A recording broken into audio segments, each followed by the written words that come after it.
Hey everybody, today I want to talk about the brushing protocol. It was created by Patricia Wilbarger. She coined the phrase sensory diet.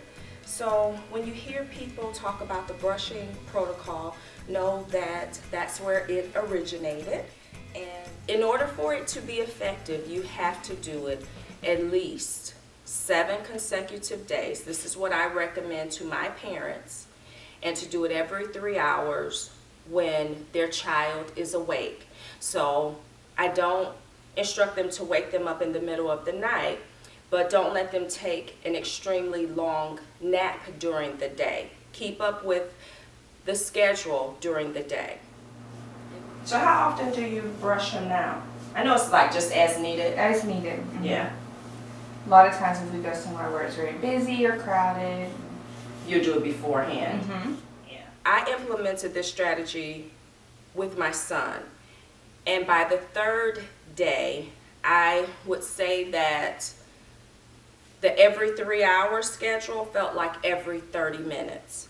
But the good news is I started to observe some positive changes in his behavior.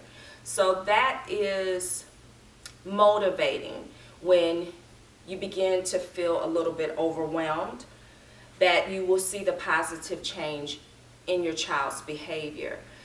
This is really good for kids who are picky eaters, or they're tactile defensive. They have strong aversions to different types of touch or textures. Also kids that have challenges with transitioning from a preferred task to a non-preferred task, or just transitioning in general when it's time to get out of the car and go into the grocery store or wherever you want them to transition to. This is a very good strategy that will help kids because it's a deep pressure technique, and the deep pressure has a calming effect on the central nervous system. So it helps them to self-regulate. But that's the very first thing that I tell my parents.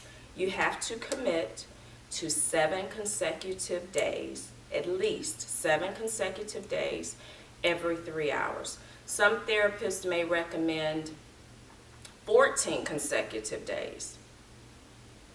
For me, I recommend at least 7 consecutive days. Did I say that enough? 7.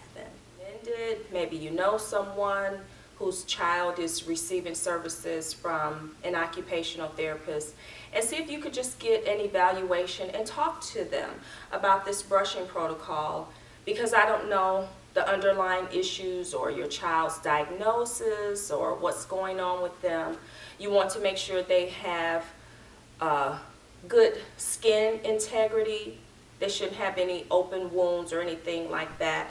So this is just to give you some knowledge about the brushing protocol, but I really highly encourage you to seek the services of an OT, and then you can go from there. All right, see you next time.